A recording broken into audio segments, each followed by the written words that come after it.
Praise the lord. Good morning. ప్రభువైన యేసుక్రీస్తు శుభనామంలో మీ అందరికీ వందనములు. చిన్న ప్రార్థనతో ఈరోజు దేవుని వాగ్దానాన్ని స్వతంత్రించుకుందామా? పరిశుద్ధుడైన మా తండ్రి, నీ ఘనమైన శ్రేష్టమైన నామాన్ని బట్టి మీకు వందనాలు ప్రభా. ఉదయకాల సమయంలో మీ సన్నిధిలో ఉండే భాగ్యం మాకు ఇచ్చినందుకు వందనాలు తండ్రి. ప్రతి హృదయాన్ని చూస్తున్న దేవుడుగా మా అందరి ఆత్మీయ జీవితానికి అవసరమైనటువంటి విలువైన మాటల చేత మా అందరితో మాట్లాడి మమ్మల్ని బలపరిచి ధైర్యపరిచి నడిపించమని యేసు నామములో ప్రార్థిస్తున్నాము తండ్రి. ఆమేన్. ఈరోజు దేవుని వాగ్దానము హెబ్రీలకు రాసిన పత్రిక 11వ అధ్యాయము 6వ వచనం. విశ్వాసము లేకుండా దేవునికి ఇష్టడై ఉండుట అసాధ్యము. Hebrews chapter 11 verse 6. But without faith it is impossible to please him. దేవుడు ఇచ్చినటువంటి అద్భుతమైన వాగ్దానం మనందరి జీవితంలో నెరవేర్చబడును గాక. ఆమేన్. ఈరోజు దేవుడి పైన మీకు విశ్వాసం ఉందా అండి? మరి విశ్వాసము లేకుండా దేవుడికి ఇష్టడై ఉండటము అసాధ్యము అని దేవుడి వాక్యము సెలవిస్తూ ఉంది. విశ్వాసము అంటేనే మనకు తెలుసు, కనిపించే వాటిని కాదు, కనిపించని వాటిని నమ్మాలి. మరి ఈరోజు నమ్మగలుగుతున్నామా? మన జీవితంలో కనిపించే వాటిని నమ్ముతాం తప్ప కనిపించని వాటిని నమ్మడానికి ఏమాత్రము ఇష్టపడడం లేదు. చాలాసార్లు మన జీవితంలో దేవుడు చేసేటువంటి కార్యాలు మనం నమ్మలేకపోతున్నామండి. దేవుడు అసమానుడైనటువంటి దేవుడు. ఆయన అసాధ్యాల్ని సాధ్యము చేసేటువంటి గొప్ప దేవుడు. థామస్ ఎడిషన్ అనేటువంటి గొప్ప సైంటిస్ట్ ఉన్నాడండి. ఆయన ఎలక్ట్రిసిటీని అలాగే బల్బ్స్ ఇవన్నిటిని కూడా ఇన్వెన్షన్ చేశాడు. ఇతని జీవితంలో జరిగిన అద్భుతం ఎవ్వరూ కూడా ఊహించలేమండి. యాక్చువల్లీ మరి ఎడిసన్ని ఒక మెంటల్ రిటార్డెడ్ చైల్డ్గా ట్రీట్ చేసి మరి స్కూల్ నుంచి ఒకసారి ఆ పిల్లోడితో ఒక లెటర్ పంపిస్తుంది టీచర్ అనమాట. అయితే ఆ లెటర్ తన తల్లికి తీసుకొచ్చి ఇస్తాడనమాట ఎడిసన్. అయితే వాళ్ళ అమ్మ చదివి ఆ లెటర్ని చదివి చాలా బాధపడుతుంది, చాలా ఏడుస్తుంటుంది. మరి ఎడిసన్ చాలా చిన్నపిల్లోడు కాబట్టి ఏం అర్థం కాక, అమ్మ ఏమైంది, ఎందుకు అలా ఏడుస్తున్నావు అని అడిగితే వాళ్ళ తల్లి ఇచ్చిన ఆన్సర్ ఏంటి తెలుసా? నాన్న, నువ్వు చాలా జీనియస్ అంట, నీకు టీచ్ చేయడానికి ఆ స్కూల్లో టీచర్స్ జ్ఞానం సరిపోవట్లేదంట, కాబట్టి నేను స్కూల్ పంపించొద్దన్నారు నాన్న అని చెప్పి బాధపడుతుంది అనమాట ఆ తల్లి. మరి ఆ తల్లి ప్రతిరోజు ఆ కుమారుడు కోసం ప్రార్థన చేసేది. ఆ తల్లి ప్రతిరోజు ఆ బిడ్డతో సమయము గడుపుతూ ఆ బిడ్డకి చదువు నేర్పించింది.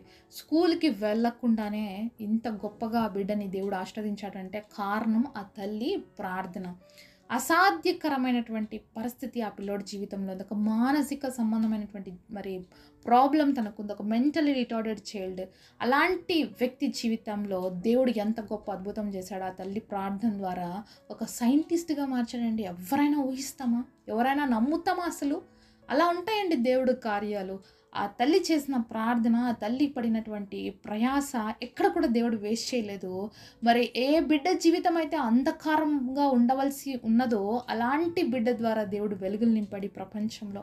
కాబట్టి అసాధ్యమైన కార్యాలను సాధ్యం చేయటానికి మన దేవుడికి సాధ్యమండి. మనం నమ్మితే దేవుడు ఏ కార్యమైనా చేస్తాడు. అయితే మరి ఇంత గొప్ప వ్యక్తిగా ఆయన మరి సైంటిస్ట్ అయిన తర్వాత వాళ్ళ తల్లి మరణిస్తుంది. అయితే ఒకసారి వాళ్ళ తల్లి యొక్క మరి కబోర్డ్ ఓపెన్ చేసి చూస్తే మరి ఎడిసన్కి స్కూల్ నుంచి పంపించిన లెటర్ కనిపిస్తే ఆ లెటర్ తీసి చదువుతాడనమాట. చదివితే దాంట్లో రాసిన మాటలకి ఆయన గుండె పగిలిపోతుంది. ఎంతో బాధపడతాడు, ఎంతో ఏడుస్తాడు. నాలాంటి వ్యక్తినా దేవుడు ఇంత గొప్పగా ఆశీర్వదించాడు నా తల్లి ప్రార్థన బట్టి. నాలాంటి మెంటల్ రిటార్డెడ్ చైల్డ్న దేవుడు ఒక సైంటిస్ట్గా ప్రపంచానికే మరి పనికి వచ్చేటువంటి పాత్రగా నన్ను మార్చాడని దేవుని స్తుతిస్తాడనమాట. కాబట్టి దేవుడి కార్యాలు అసాధ్యమైనవి, కానీ నమ్మితే దేవుడి కార్యాలు చాలా అద్భుతంగా ఉంటాయి, మనం చూడగలుగుతాం. మరి ఎడిసన్ జీవితం ఒక అంధకారమయమైతే ఆ ఎడిసన్ జీవితం ద్వారానే దేవుడు ప్రపంచానికి మరి వెలుగు నింపాడండి. ఈరోజు నీ జీవితంలో ఏదైనా అంధకారం కమ్ముకొని ఉందేమో, నీకు కూడా మరి ఎడిసన్ లాంటి పరిస్థితులు ఉన్నాయేమో. ఒకవేళ నీ జీవితం దేనికి పనికిరాదని చెప్పారేమో, నువ్వు దేనికి పనికిరావని అన్నారేమో, లేకపోతే నీ ద్వారా ఏమి ప్రయోజనం లేదన్నారో, లేకపోతే నీ హెల్త్ కండిషన్ బట్టో, నీకున్న సమస్యలు బట్టో, నీకున్న ఇబ్బందులు బట్టో, ఆర్థిక పరిస్థితిని బట్టో నువ్వు చేతగాని వాడు, చేతగాని దానిగా ట్రీట్ చేయబడుతున్నావేమో. ఎడిసన్ని జ్ఞాపకం చేసుకున్న దేవుడు ఈరోజు నా జీవితాన్ని జ్ఞాపకం చేసుకోవాలని ఆశపడుతూ ఉన్నాడు. అయితే నువ్వు నమ్మగలగాలి. ఏ విధంగా అయితే ఆ తల్లి ఒక మెంటల్లీ రిటార్డెడ్ చైల్డ్ని పట్టుకొని నానా నువ్వు జీనియస్ అని చెప్పగలిగిందో, కేవలం ఎక్కడి నుంచి వస్తుందంటే అలాంటి మాటలు సాధారణమైన తల్లికి వస్తాయా? మనలాంటి తల్లులు ఒకవేళ ఇట్లాంటి లెటర్ స్కూల్ నుంచి పంపిస్తే మన బిడ్డ నువ్వు పనికిలా లేరా, కూర్చో ఇంట్లోనే కూర్చో, నువ్వు నీ చదువు రాదులేరా, ఇంక ఇంట్లోనే పడి ఉండు, లేకపోతే నీకు చేత కాదులేరా నువ్వేం చేయొద్దు అని మాట్లాడేస్తామేమో కానీ, మరి ఒక ఆత్మీయ తల్లి, ఒక ప్రార్థన పర్రాలైనటువంటి తల్లి ఆ మాటలు చదివినప్పుడు ఆ బిడ్డకి ఇచ్చినటువంటి మరి దేవుని మాట ఏంటంటే, నువ్వు జీనియస్ అని చెప్పింది. నిజంగానే జీనియస్గా దేవుడు మార్చాడండి. కాబట్టి ఈరోజు మన నాలుకకు దేవుడు ఒక కెపాసిటీ ఇచ్చాడు. మన జీవ మరణములు నాలుక వశంలో ఉన్నాయి అని చెప్పి దేవుడు వాక్యం సెలవిస్తుంది.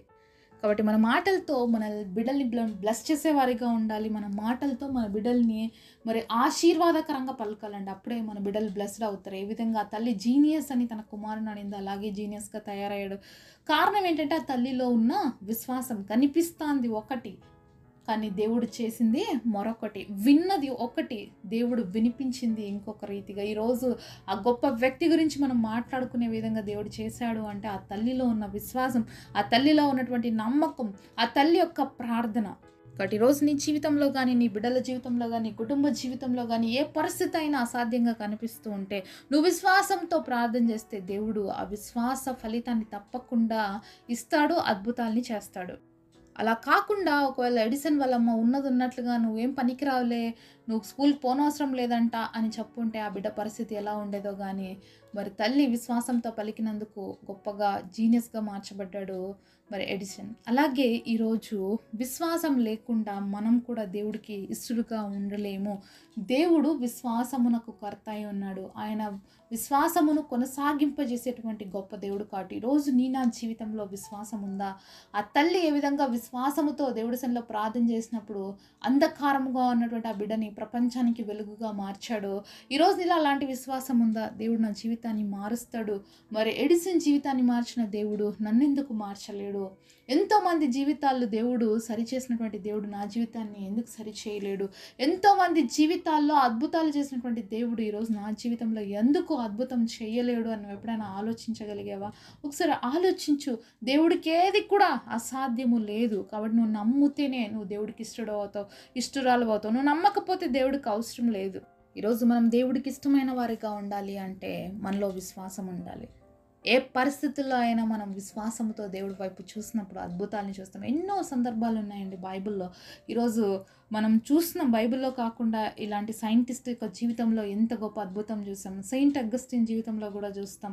అతను ఎంత భయంకరమైన వ్యభిచారి. తన తల్లి ప్రార్థన చేసినప్పుడు ఆ యొక్క కన్నీటి ప్రార్థన ద్వారా సెయింట్ అగస్టిన్గా మార్చట ఒక పాపినటువంటి వ్యక్తి కూడా పరిశుద్ధుడిగా మార్చబడ్డాడు. ఇలా ఎన్నో అద్భుతాలు ఉన్నాయి. ప్రార్థన చేసినప్పుడు వాళ్ళ జీవితాల్లో దేవుడు అద్భుతాలు చేశాడు. ఎన్నో విషయాల్ని మనం బైబిల్లో చూస్తాం. 12 సంవత్సరాల నుంచి రక్తస్రావంతో బాధపడుతున్న స్త్రీని ఆమె స్వస్థపరచబడినప్పుడు వేసే ఒక్కటే మాట్లాడు, అమ్మా నీ విశ్వాసం గొప్పది, నీ విశ్వాసమే నిన్ను స్వస్థపరిచింది అన్నాడు.